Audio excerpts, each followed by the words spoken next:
whatever she decides next. Has the ability to impact an entire country in ways no one could ever imagine.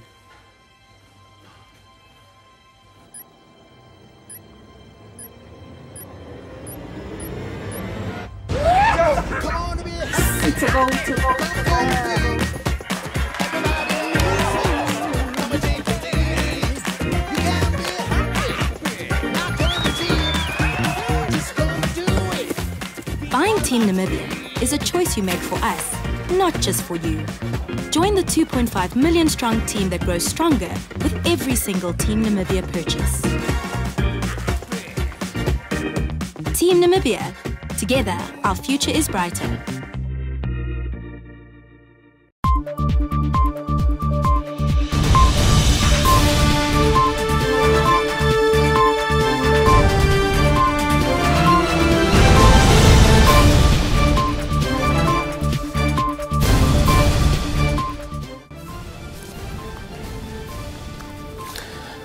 Good evening and thanks for joining us on this midweek edition of Primetime News.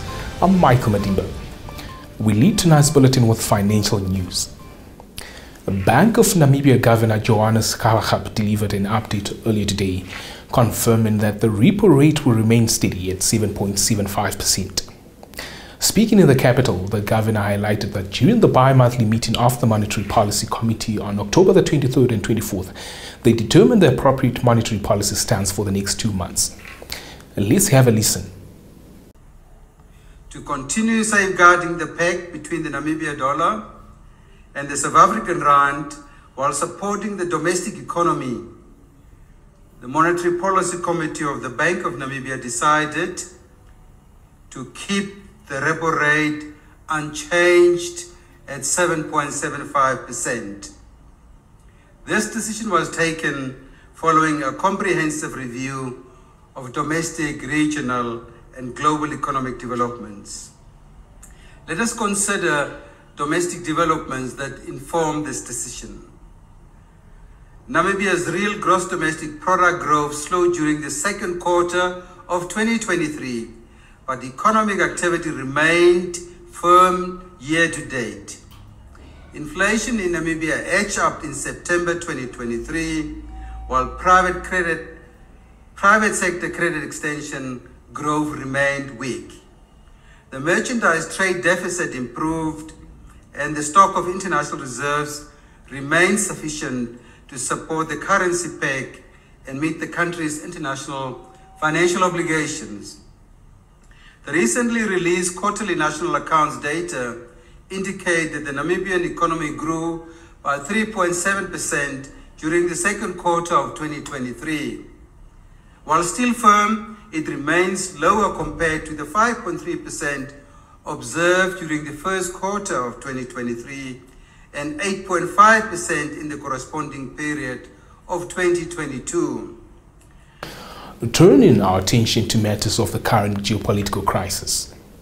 The United Nations Security Council convened on Tuesday for an open debate addressing the ongoing Middle East situation, which encompasses the Israel-Palestine conflict. During this crucial debate, Namibia's ambassador to the United Nations, Neville Getzer, took the opportunity to reiterate Namibia's steadfast support for the Palestinian people. Let's hear his words. Israel continues to employ policies and practices that are contrary to relevant Security Council resolutions, international humanitarian law, and international human rights law. As immediate causes of action, Namibia calls for an immediate cessation of this brutal conflict. Namibia condemns the abhorrent attacks on civilians and strongly believes the state of siege and the military onslaught with the stated objective to obliterate lives in the Gaza Strip amounts to a genocide in violation of the Geneva Conventions and its protocols, and the international community cannot afford to be indifferent in the face of this human catastrophe that is unfolding. Attempts to enforce a mass displacement of Palestinians from the Gaza Strip is deplorable and must be condemned with the contempt it deserves. These attempts to forcibly transfer Palestinians out of Gaza will only create an even bigger humanitarian crisis. Additionally, it is imperative that humanitarian access is provided to enable the delivery of immediate humanitarian assistance commensurate to the needs of the civilians in Gaza. We advocate for conditions to be created for mediation and dialogue. Our own experience has taught us the value of multi-pronged approaches to pursuing liberation, while appreciating the diplomatic efforts being advanced by players from the region and beyond. We wish to caution that war starts where diplomacy fails. A ceasefire is necessary to create conducive conditions for and to build trust to support the safe release of hostages and reinvigorate the peace process. Back home in the Irongo region, where the 15th Irongo Business and Tourism Expo 2023 is currently in full swing in Walvis Bay and is operating under the theme Innovate, Integrate and Industrialize. This exciting expo will continue until Saturday. Now, for an in-depth coverage and insights, our primetime news producer Petrus Namadiko and journalist Isabel Bento will bring us these highlights.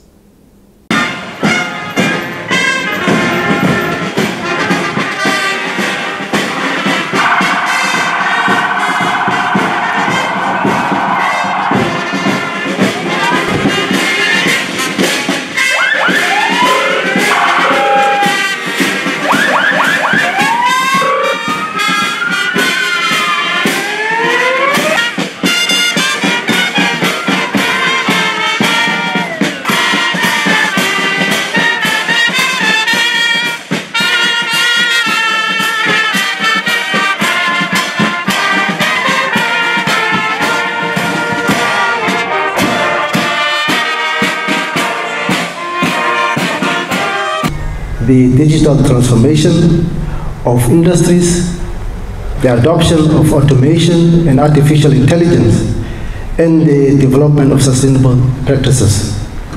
It's not just about the mass production, it's about leveraging technologies to create value in a rapid changing world. Therefore, to promote industrialization, we must prioritize investment in critical sectors such as manufacturing, agro-processing, energy production, and infrastructural development. The cutting of this ribbon signifies the start of the business of the Irongo Business Forum or Irongo Business Expo, and also to welcome all those that are finding themselves here. Please come and support this expo. And let us make it a success. With this, when we cut, we say for the regional expo and the business expo, we are welcoming you.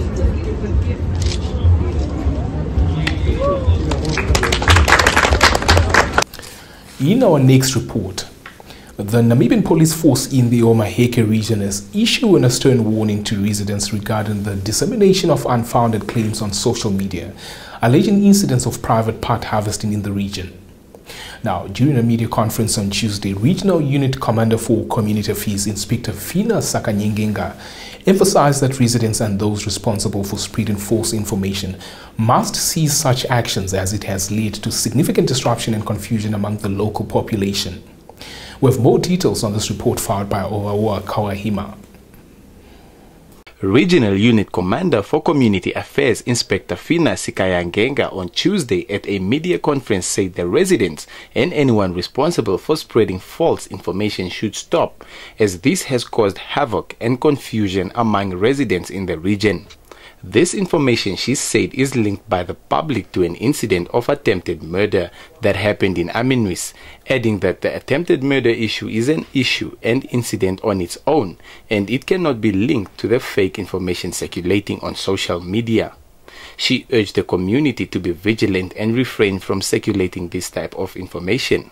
Sakayangenga stated the suspect of the attempted murder is arrested and currently behind bars in Leonardville.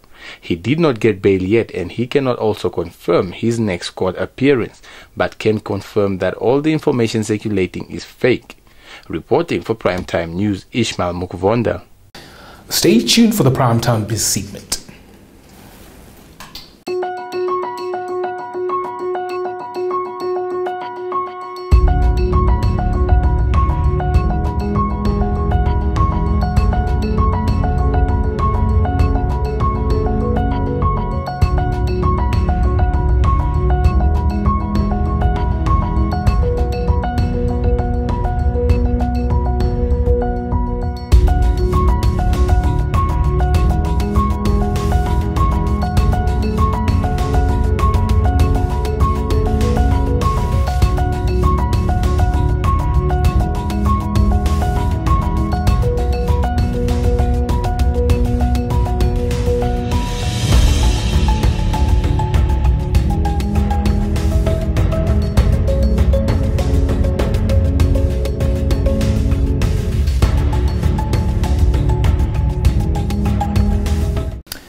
Welcome to Primetime Biz, your ultimate destination for all things related to business.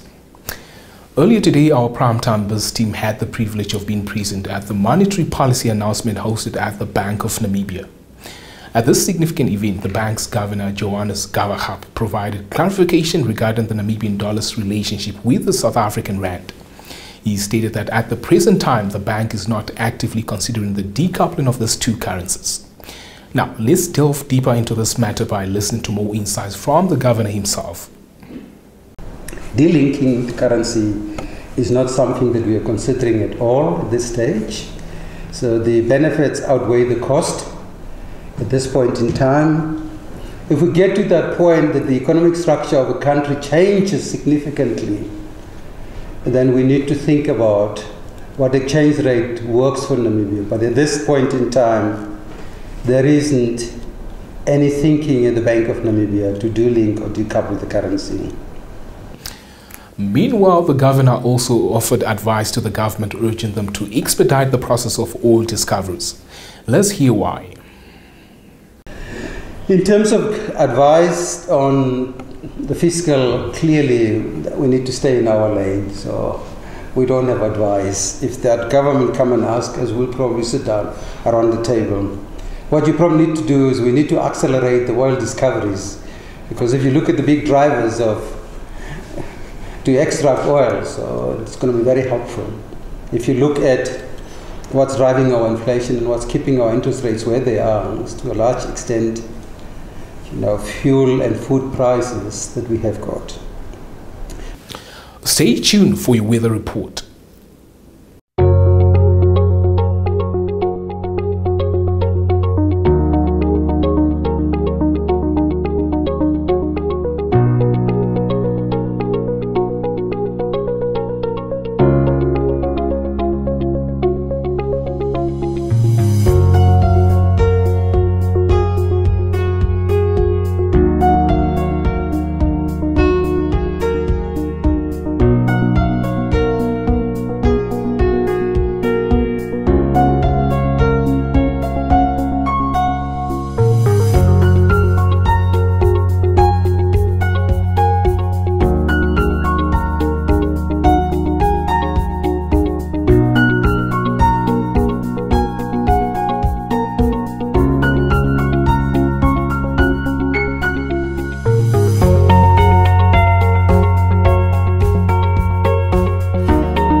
Welcome to Sport Planet, where we dive into all things sport.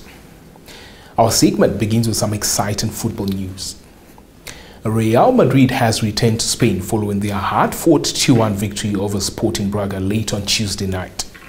They're now gearing up for the upcoming clash with FC Barcelona on Saturday, which marks the first Clásico of the season. Now, during a press conference, Real Madrid coach Carlo Ancelotti addressed concerns about Jude Bellingham's injury. The England international left the pitch during the Braga game, and Ancelotti assured that Bellingham's participation in the Clásico is not in jeopardy, citing a minor strain attributed to the heavy condition of the Braga pitch caused by continuous rainfall. Meanwhile, Xavi Hernandez faces a challenging balancing act as FC Barcelona prepares to host Shakhtar Donetsk in the Champions League later on tonight. This match falls just 3 days before Barca's highly anticipated Clásico showdown with Real Madrid. This tight schedule leaves Xavi's team with 24 hours less to prepare than the rivals. The situation is further complicated by the absence of several key players due to injuries. Robert Lewandowski, Jules Koundé, Rafinha, Pedri, Sergi Roberto and Frenkie de Jong are all sidelined. While most of them except for Koundé and Sergi Roberto have a chance of recovering in time for Saturday's game, it appears unlikely that they will be available for tonight's match. Stay tuned for your sports roundup.